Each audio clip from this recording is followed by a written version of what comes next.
Now, let me give you the key phrase on setting goals. Set the kind of goals that will make something of you to achieve them. Set the kind of goals that will make something of you to achieve them.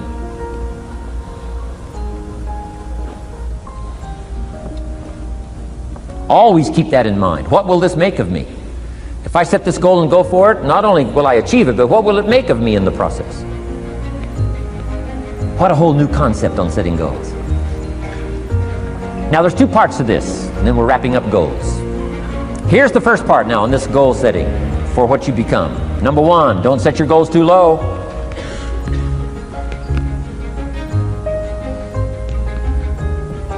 Interesting, we teach in leadership.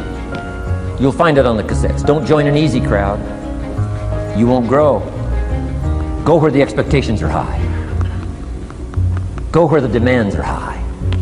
Go where the pressure's on to perform, to grow, to change, to develop, to read, to study, to develop skills. I belong to a small group. We do business around the world. You cannot believe the expectations at that level. What we expect of each other in terms of excellence, far beyond average. Why?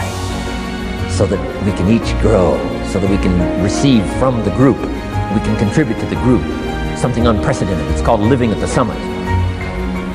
Go where the demands are high. Go where the expectations are strong, so that it'll provoke you, push you, urgently insist that you not remain the same for the next couple of years, the next 5 years, that you'll grow and change. So don't set your goals too low.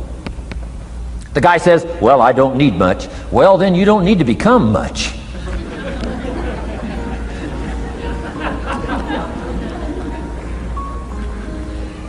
Now, here's the last part on setting goals. Don't compromise. Don't sell out.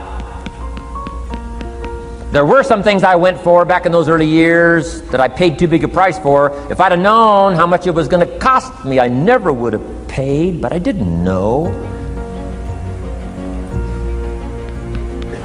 Don't sell out. Ancient phrase says, count the cost, count the cost, count the cost. An ancient story says, Judas got the money. You say, well, that's a success story. No. It's true, 30 pieces of silver in those days was a sizable fortune.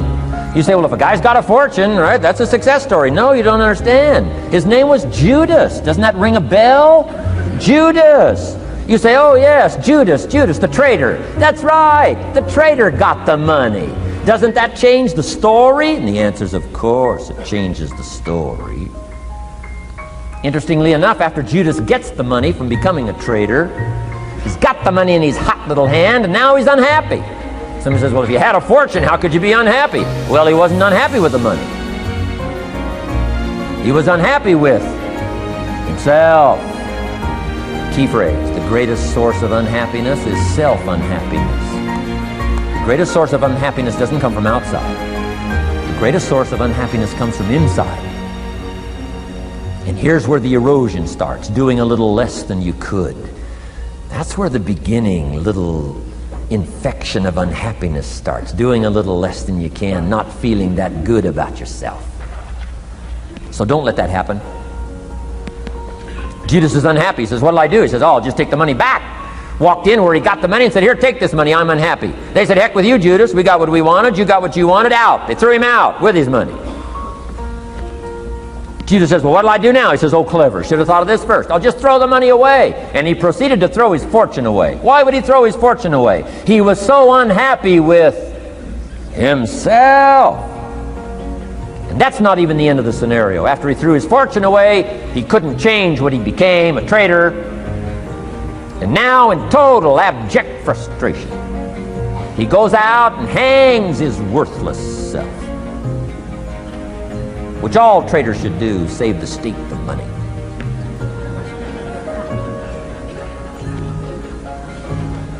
Why such a tragic end? Because he was so unhappy with himself. He sold out. He paid too big a price.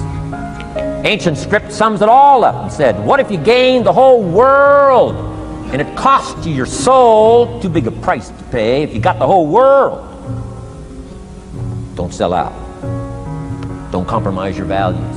Don't compromise your virtues. Don't compromise your philosophy. Key. Here's the key word, beware. If Judas could speak back, he'd probably say beware. Two good words from ancient script. One, behold, the positive word. Behold the possibilities, behold the opportunity. Behold the drama, behold the awesomeness, behold the uniqueness. Behold the majesty, behold, behold. What a good word. But here's the other word, beware, beware, beware. Don't sell out. Mark well what you become in pursuit of what you want. But I'm inspiring you, hopefully, to set the kind of goals that will transform your life. Make you far better than you are, far stronger than you are.